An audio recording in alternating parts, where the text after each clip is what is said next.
호텔에서 일하던 어느 날 한 통의 전화가 걸려왔다. 처음 이 전화를 받았을 때만 해도 전혀 예상치 못했다. 이 전화가 평화롭고 잔잔했던 내 삶을 다시 폭풍 속 치열한 삶의 생존 현장으로 휩쓸고 들어갈 거라고는 생각하지 못했다.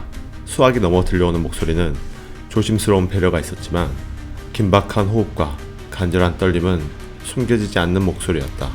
그 전화의 주인공은 부산 영도에 50년 된 낡은 모텔을 가지고 있는 한 사장님이셨다. 제가 모텔 하나 가지고 있는데요. 이 모텔 좀 팔아주시면 안 될까요? 여기저기 다 내놨는데 모텔이 너무 안 팔려요.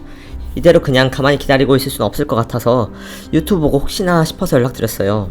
이분은 경매로 낙찰받은 모텔을 임차인에게 10년 동안 맡기시고 운영해 오셨다고 했다. 그런데 코로나가 길어졌고 결국 임차인이 버티지 못하고 나간 상황이었다. 제가 직접 운영할 자신이 없어서 그런데 이 모텔 좀 팔아주시면 안 될까요? 제가 꼭 살해할게요. 솔직히 이런 전화는 종종 오곤 하는데 그날은 이상하게도 말 한마디가 더 무겁게 느껴졌다. 이때는 특히 부동산 경기가 꽁꽁 얼어붙었던 시기라 모텔 매매는 거의 없었던 시기였다. 현실적으로 도와드릴 방법이 딱히 없다는 걸 알면서도 전화를 끊고 나니 마음이 무거웠다. 비록 남의 일이었지만 나도 어떻게 해야 될지 막막했던 시절이 떠올라서 그분의 답답한 심정이 너무 잘 이해가 됐다.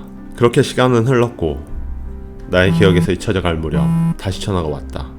계속 기다려도 모텔이 안 팔려요. 보러 오는 사람도 아무도 없고. 그래서 제가 직접 운영을 해보려고 하는데 이 모텔이 너무 낡아서 이대로는 장사가 힘들 것 같아요. 인테리어를 좀 하려고 하는데 혹시 인테리어 자금 대출 가능한 은행 좀 소개시켜 줄 수 있을까요? 그날의 목소리는 낙담보다는 작은 결심 같은 게 느껴졌다. 정말로 도와드리고 싶은 마음에 내가 아는 은행들에게 연락을 돌려봤다. 하지만 돌아오는 답은 하나같이 냉정하고 현실적이었다. 부산까지는 대출 관리가 어려워요. 초보 사장님에게는 리스크가 너무 커서 힘들 것 같아요. 현재 숙박업 인테리어 작업은 거의 대출 안 해준다고 봐야 돼요. 전화기를 내려놓는 순간 내가 더 실망스러운 기분이 들었다. 이 차가운 결과를 어떻게 말씀드리지? 꼭 도움을 드리고 싶었는데 이번에도 별 도움을 드리지 못하게 됐다. 시간이 조금 더 흐른 어느 날 이번에 걸려온 영도 사장님의 목소리는 처음으로 조금 밝은 느낌이었다. 어떤 인테리어 업체랑 상담을 했는데 거기서 인테리어 진행하면 은행 쪽에서도 대출이 된다고 하더라고요. 5호까지 말이에요. 그 업체와 계약까지 하셨다고 했을 때 솔직히 불안함이 조금 들었지만 그래도 해결 방법은 찾으셨구나 라는 안도감이 들었었다. 어쨌든 방법을 찾으신 것 같고 지금의 상황보다는 괜찮아지시겠지 라는 생각이 들었다. 하지만 며칠 뒤 영도 사장님의 전화번호가 다시 핸드폰에 떴을 땐 예감이 좋지 않았다. 다시 걸려온 대표님의 목소리는 그 어느 때보다 절박함에 눌려 있었다. 그 업체가 대출이 안 된대요. 네? 왜요? 모르겠어요. 은행에 심사를 넣었는데 안 된다고만 그냥 통보가 왔어요. 어떡하죠? 말과 말 사이의 정적이 사장님의 심경 전부를 말해주고 있었다. 그리고 이어진 말은 정말 예상하지 못한 이야기였다. 저는 인테리어 시작할 줄 알고 직원을 퇴사시켰거든요. 그런데 그 직원이 퇴사하는 날 새벽에 TV랑 에어컨이랑 다 떼가지고 가버렸어요. 아침에 모텔을 갔는데 TV 에어컨이 다 사라진 걸 보고 너무 어이가 없어서 주저앉을 뻔했어요. 전화기 너머로 긴 한숨이 들렸다. 그 한숨이 지금의 상황 모든 걸 말해주고 있는 것 같았다. 혹시 신고는 하셨어요? 대표님은 포기한 듯 작은 목소리로 말씀하셨다. 그 직원이 온몸에 문신이 있고 좀 깡패 같은 스타일이라 솔직히 무서워서 신고도 못하겠어요. 나는 현기증이 날 것만 같은 기분이 들었다. 일이 풀려가는 게 아니라 계속 더 상황이 악화되고 있었기 때문이다.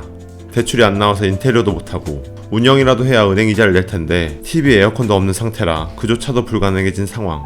할 수 있는 노력은 다 하고 있으신데 그럴수록 계속 꼬여만 가는 사장님의 상황. 나는 아무 말도 할 수 없었다. 그저 머릿속에 같은 문장만 맴돌았다. 내가 지금 이분한테 뭘 도와드릴 수 있을까?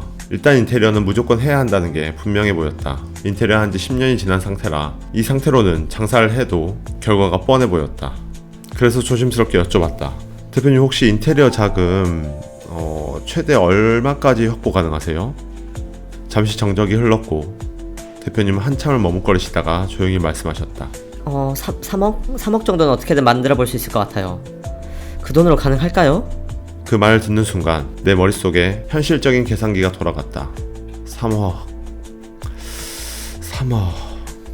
솔직히 어느 업체도 이 예산으로는 움직이고 싶어 하지 않을 거다.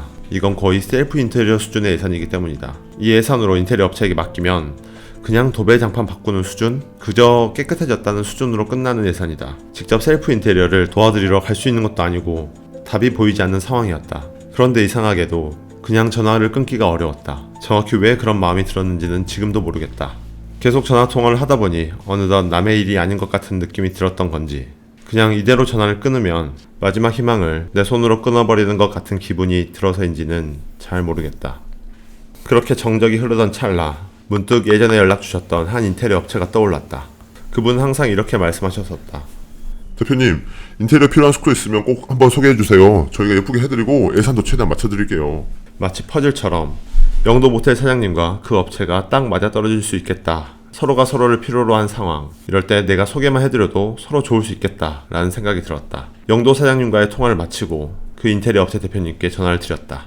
모텔의 위치, 지금의 상황을 조심스럽게 설명드렸다. 그리고 마지막에 조심스럽게 물었다. 모텔 사장님께서 돈을 다 끌어와도 3억이 최대라고 하는데 3억으로 이게 가능할까요? 인테리어 대표님은 조용히 듣고 계셨고 그 자리에서 바로 답을 주시진 않았다. 검토하시겠다고 하시더니 그 다음날 아침 연락이 왔다. 대표님, 네, 3억으로 가능할 것 같습니다. 기본 베이스 잘 잡고 최대한 감성적으로 한번 표현해볼게요. 와, 그 순간 정말 안도의 한숨이 나왔다. 나도 모르게 이 대답을 내일처럼 기다렸던 것 같다. 바로 영도 사장님께 전화를 드렸다. 이 긍정적인 소식을 최대한 호들갑 떨지 않고 말하고 싶었는데 말 끝에 나도 모르게 감정에 실려버렸던 것 같다. 대표님, 3억으로 해줄 수 있는 업체 찾았어요. 같이 한번 만나보실래요? 그리고 들려온 답변은 그동안 한 번도 들어본 적 없었던 목소리였다. 아 진짜요? 물론 만나야죠. 그렇게 미팅 일정을 잡고 부산으로 내려가는 기차에 몸을 실었다. 마음이 조금은 들떠 있었던 게 사실이다. 오늘 미팅만 잘 되면 이 꼬인 실타래가 풀릴지도 모르겠다 라는 기대와 긴장, 설렘이 뒤섞인 감정이었던 것 같다. 인테리어 업체 대표님과 모텔 사장님, 그리고 나까지 우리는 부산 영도 모텔 앞에 도착했다. 모텔 문을 열고 안으로 한 걸음 들어섰을 때 공기의 습도가 다르다는 게 확 느껴졌다. 지하는 무릎까지 물이 차 있었고 계단을 오르며 손에 닿은 난간은 습기로 눅눅하고 끈적했다. 벽에는 물이 송글송글 맺혀 있었고 그냥 주룩주룩 흘러내리는 것도 있었다.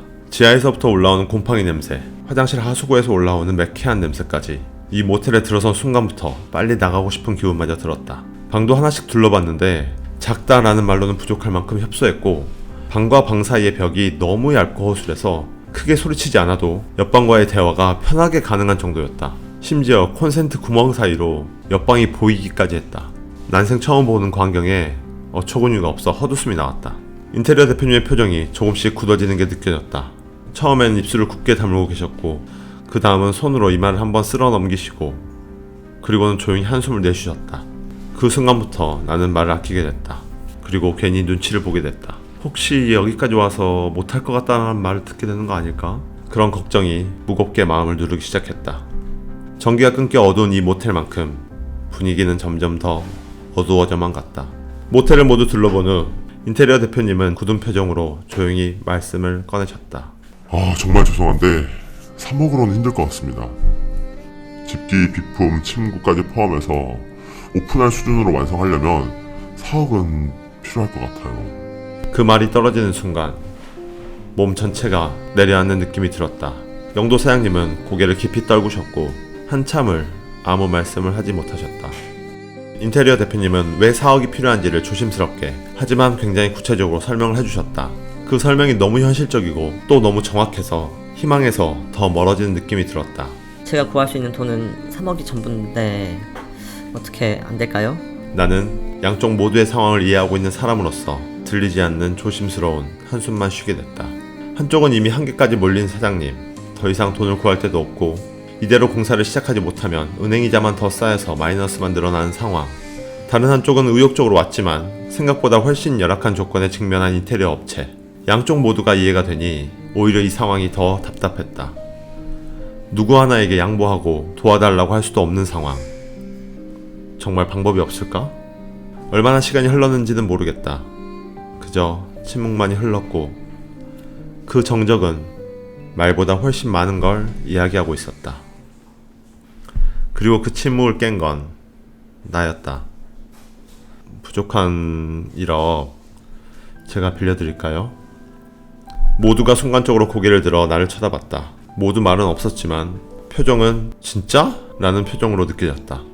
함께 온 인테리어 업체 직원이 동그랗게 뜬 눈으로 작게 한마디를 중얼거렸다. 와, 소름. 영도 사장님도 입을 가린 채 작은 목소리로 말씀하셨다. 아, 너무 감사한데 제가 염치가 없네요. 나는 그 짧은 한마디를 꺼내기까지 수십 번은 망설였던 것 같다.